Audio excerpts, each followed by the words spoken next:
Bonsoir et merci de nous ouvrir vos portes pour une rencontre exceptionnelle, une rencontre qui a déjà changé des millions de vies, peut-être la vôtre ce soir. Installez-vous confortablement, bon sabbat chez vous, saison 7 commence maintenant.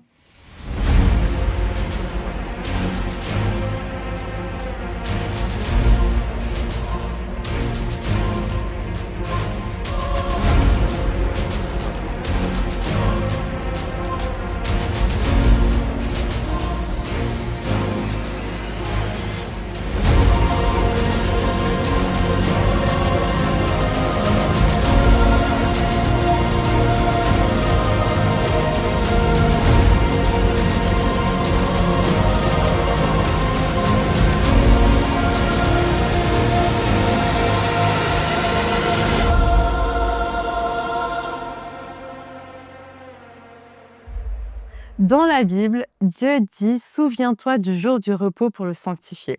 C'est l'objectif de notre émission, mettre à part un temps. Ces 30 prochaines minutes ensemble pour se reposer. Se reposer non seulement physiquement, puisque vous êtes assis devant votre écran, mais aussi mentalement et spirituellement à travers l'étude de la Bible et la louange. Si vous n'avez jamais vécu ça, alors restez avec nous pour tester. Vous m'en direz de nouvelles.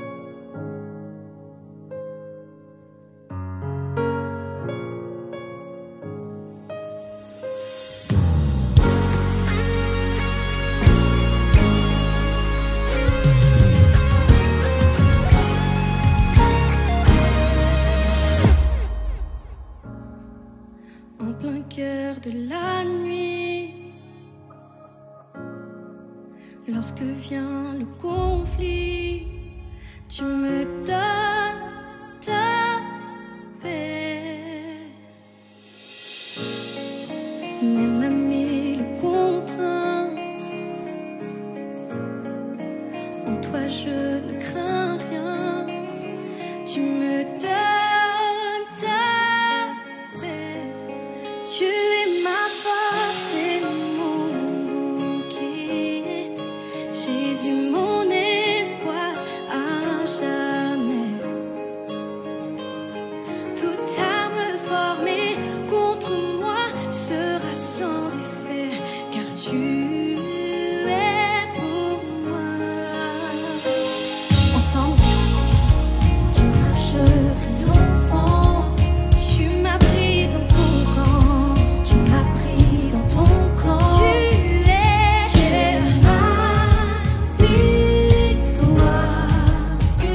Le grand champion de vie, tu es le grand champion. Je connais ton saint nom, je connais ton saint nom. Tu es ma victoire, tu es ma force et mon bouclier, Jésus mon espoir à jamais. Toute arme formée contre moi sera sans effet, car tu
l'Éternel des armées est de mon côté. Il est le plus grand, oh Seigneur.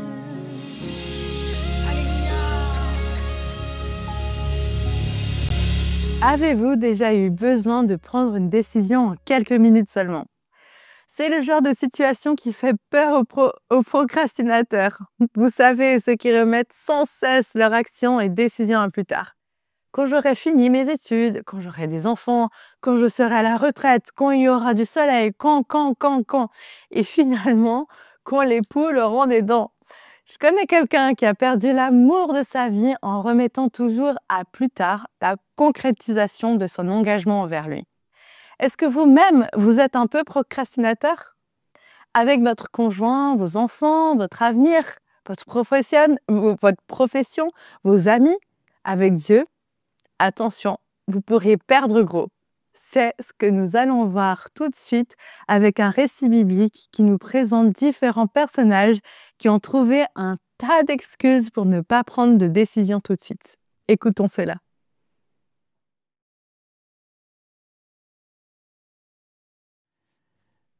Bonsoir les amis, je suis content de vous retrouver encore ce soir pour Bon ça va chez vous. Et nous sommes toujours sur ces différentes rencontres qu'il y a dans la parole de Dieu, des différents personnages que Jésus rencontre dans la Bible. Et ce soir, nous allons parler de cette histoire de ces 10 lépreux qui viennent rencontrer Jésus. Et le passage que nous allons lire se trouve dans Luc, chapitre 17, versets 11 jusqu'à 19. On va le lire ensemble. Jésus se rendant à Jérusalem, passait entre la Samarie et la Galilée. Comme il entrait dans un village, 10 lépreux vinrent à sa rencontre, se tenant à distance. Ils élevèrent la voix et dirent : « Jésus, Maître, aie pitié de nous. » Dès qu'il les eut vus, il leur dit : « Allez vous montrer au sacrificateur. » Et pendant qu'ils y allaient, il arriva qu'ils furent guéris. L'un d'eux, se voyant guéri, revint sur ses pas, glorifiant Dieu à haute voix. Il tomba sur sa face aux pieds de Jésus et lui rendit grâce. C'était un Samaritain. Jésus, prenant la parole, dit : « Les 10 n'ont-ils pas été guéris? Et les 9 autres, où sont-ils? Ne s'est-il trouvé que cet étranger pour revenir et donner gloire à Dieu? » Puis il lui dit : « Lève-toi, va, ta foi t'a sauvé. » Voyons ici que Jésus, il passe par ce village et là, il croise ces 10 lépreux. Ces 10 lépreux s'approchent vers lui. Ils implorent sa pitié, sa miséricorde. Et à ce moment-là, Jésus les regarde, et quand il les regarde, il leur dit directement : « Allez voir le sacrificateur. » Parce que dans ces temps-là, c'était le sacrificateur qui pouvait dire si les gens étaient encore malades ou guéris, s'ils avaient encore la lèpre, ici dans cette histoire, ou bien la lèpre est passée. Donc, le sacrificateur était là pour donner une confirmation que, voilà, les 10 lépreux, ils sont guéris. Et là, Jésus leur dit directement, il les voit, et il dit, allez voir le sacrificateur. Et on voit dans cette histoire que le long du chemin, ils vont vers le sacrificateur, et le long du chemin, ils sont guéris. Mais un de ces 10, qu'il prend conscience qu'il est guéri, qu'est-ce qu'il fait? Il revient, et sur le chemin, en revenant, qu'est-ce qu'il fait? Il rend gloire à l'Éternel. Il témoigne de ce que Jésus a fait pour lui, pour sa guérison. Et nous voyons ici, qu'il revient, il adore Dieu, il adore Jésus, il revient, il s'abaisse à lui. Qu'est-ce qui se passe ici?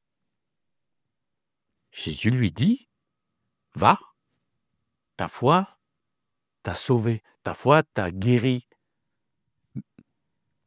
Donc nous voyons ici tout ce qui se passe là. Dans d'autres traductions, quand il dit à cette personne qui revient en adoration dire merci, d'autres versions nous disent que cet homme, Jésus lui dit, ta foi t'a rendu entier. Ta foi t'a rendu entier. Qu'est-ce qu'on comprend ici? Eh bien, les 9 autres, ils étaient guéris de cette maladie, de la lèpre. Donc, s'il te manquait un doigt, eh bien, ça s'arrêtait. S'il te manquait un bout d'oreille, eh bien, la maladie s'arrêtait. S'il te manquait une jambe, cette maladie, la lèpre, s'arrêtait là. Il y avait la guérison. Mais ici, on voit qu'il y en a un qui prend conscience qu'il est guéri et il veut adorer Dieu. Il revient en adoration. Il crie à haute voix, « Regardez ce que Jésus a fait pour moi. » Et quand il revient, là, Jésus lui dit, « Mais ta foi t'a rendu entier. » Moi, je comprends ici que là, ta foi t'a rendu entier. Ta foi t'a rendu entier veut dire qu'il y a une restauration. Si tu avais perdu un doigt, eh bien, tu retrouvais ton doigt. Si tu avais perdu une oreille, tu retrouvais ton oreille. Si tu avais perdu ton pied, le pied était retrouvé. Il y avait une restauration.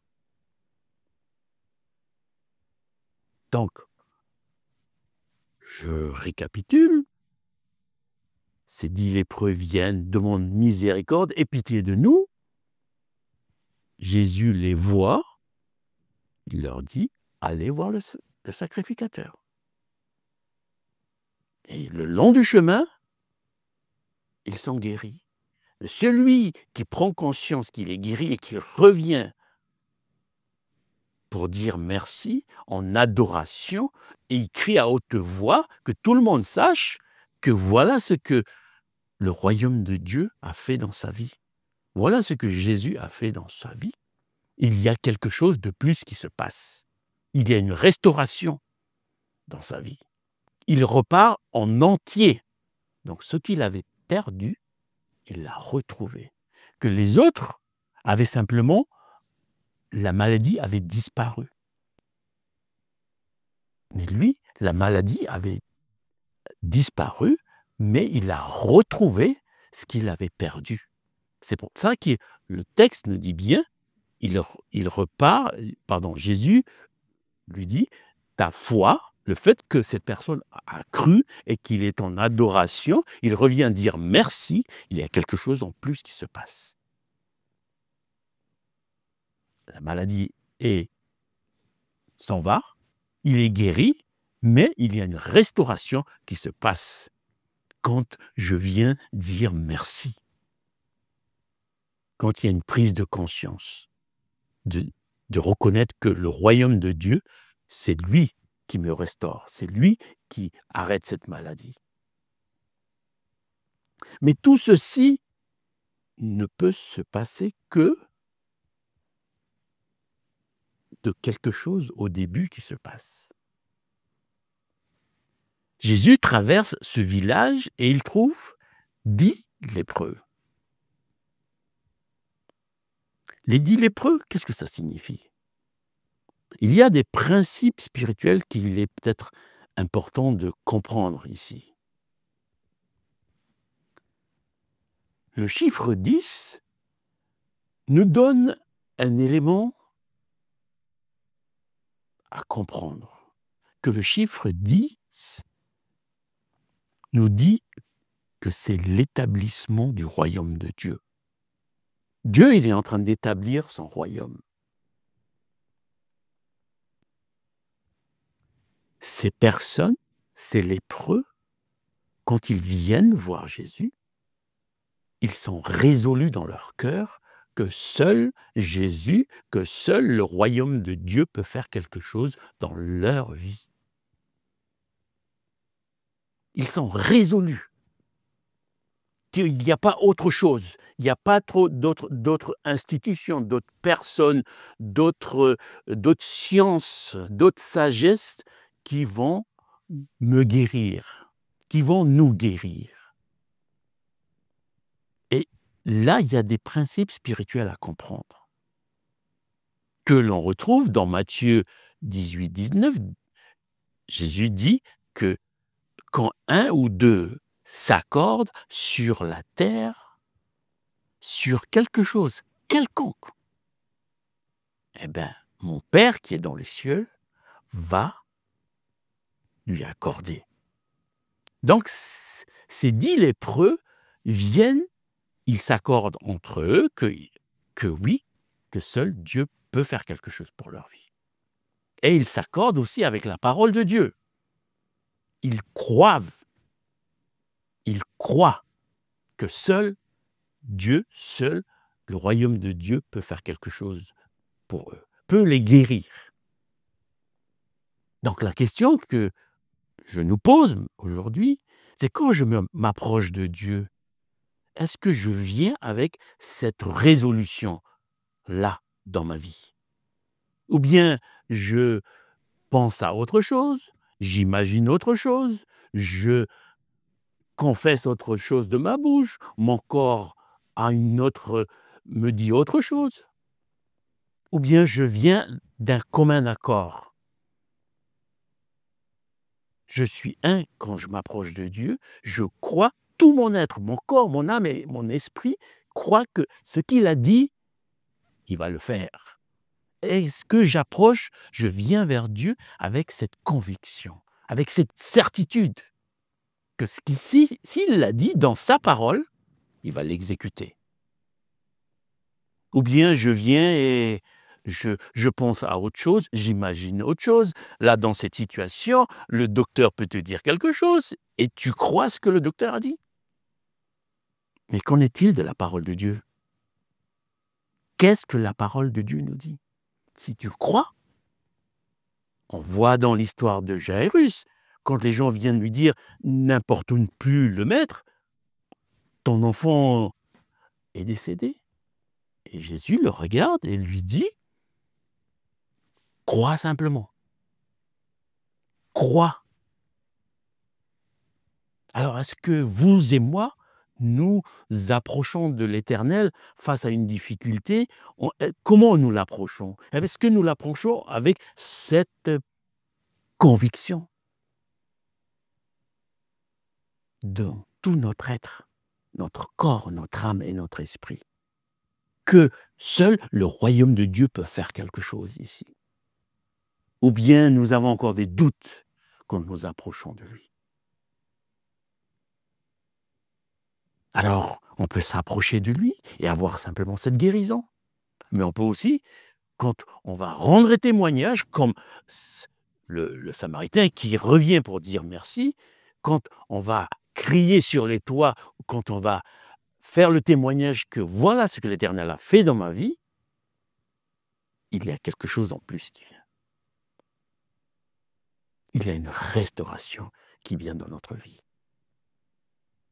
Donc, je nous invite encore ce soir à y réfléchir, comment je m'approche de l'Éternel. Est-ce que je m'approche avec ce chiffre 10 là? avec cette résolution, c'est-à-dire d'établir le royaume de Dieu dans tout mon être, dans mon corps, dans mon âme, dans mon esprit, ou j'approche avec des doutes, ou ce que l'autre a dit et que ça me travaille dans la tête, ou ce que j'ai vu, mes yeux ont vu, ça me disperse encore, ou bien que tout mon être soit un. Nous soyons résolus que seul le royaume de Dieu peut faire quelque chose. Que la solution, elle est là. Parce que l'Éternel est fidèle. S'il l'a dit, il va le faire. S'il l'a dit dans sa parole, il va l'exécuter. Alors, où moi j'en suis vis-à-vis de lui? Est-ce que je l'approche avec cette certitude, cette conviction qu'il a dit dans sa parole? Il va le faire. C'est comme cet enfant qui a confiance à son papa. Quel que soit ce que les gens diront, non, mon père a dit qu'il va le faire. C'est pour ça que Jésus dit aux disciples, laissez venir à moi ces petits enfants, parce que le royaume des cieux leur appartient. Donc, il est important que nous approchons de l'Éternel avec cette certitude, cette conviction qu'il a dit.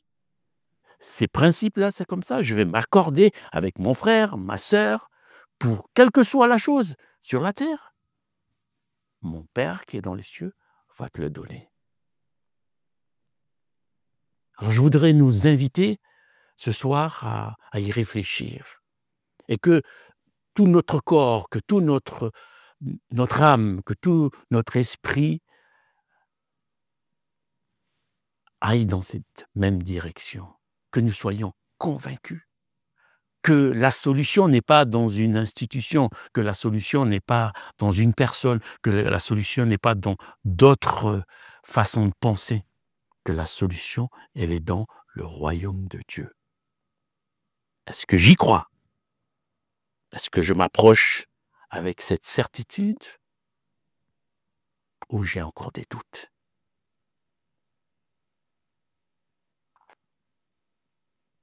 Prenez le temps d'y réfléchir. Prenez le temps de faire le point sur notre vie. Est-ce que tout mon être y croit? Est-ce que Dieu a la première place? Matthieu 6, 33. Cherchez premièrement le royaume et la justice de Dieu.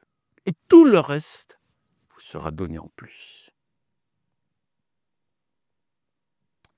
C'est ma prière que je voudrais laisser avec chacun d'entre nous, c'est de le chercher, lui, ce royaume, cette justice-là de Dieu, d'abord dans mon corps, dans mon âme et dans mon esprit. Que l'Éternel vous le garde et que ce qui a été libéré ce soir nous aide à encore nous focaliser en lui et en lui seul. Merci beaucoup et à bientôt.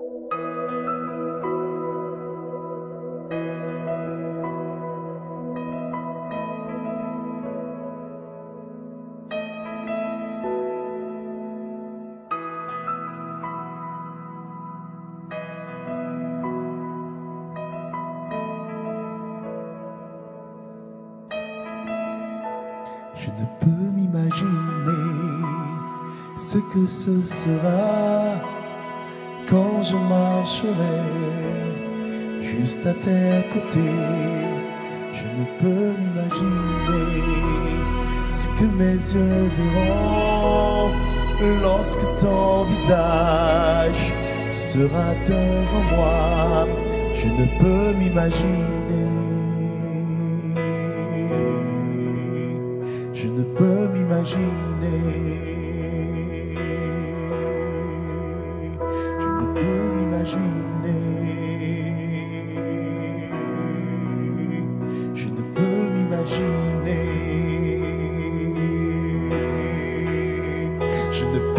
m'imaginer. Je ne peux m'imaginer. Je ne peux m'imaginer le jour où tu viendras pour me retrouver debout devant toi. Je ne peux m'imaginer.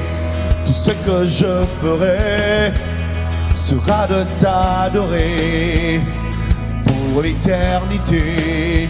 Je ne peux m'imaginer.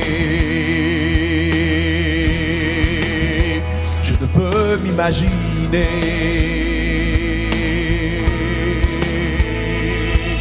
Entouré par ta grandeur, mon cœur va-t-il frémir?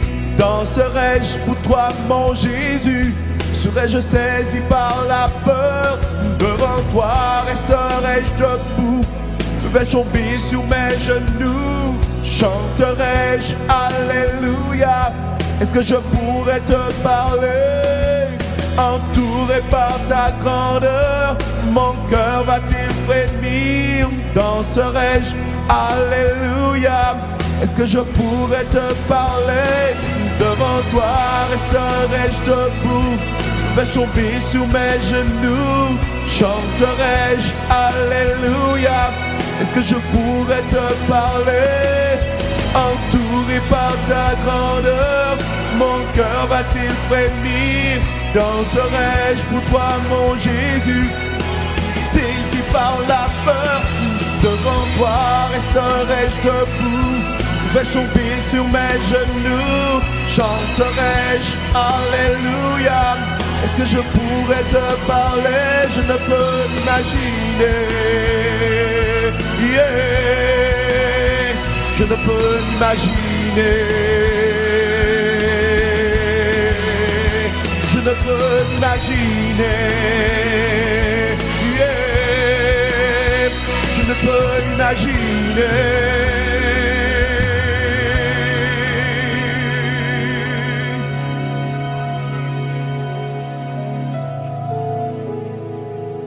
Ce que ce sera quand je marcherai juste à tes côtés, je peux m'imaginer. Je ne peux m'imaginer. Je voudrais vous inviter maintenant à prier avec moi. Nous allons nous accorder. Éternel, merci. Merci encore de nous rappeler encore ce soir de nous approcher de toi avec cette conviction, ces certitudes en nous, Père. Que ce que tu dis, tu le fais, tu l'exécutes, Père. Merci, Père, de nous le rappeler encore ce soir. Afin que ton nom soit honoré, que ton nom soit élevé, Père, et que toutes les personnes verront que c'est toi qui règnes à jamais, Père. Et je veux couvrir tout cela dans le sang de l'agneau, Père, au nom de ton Fils Jésus-Christ. Amen. Je ne peux conclure notre rencontre de ce soir sans vous poser cette question cruciale.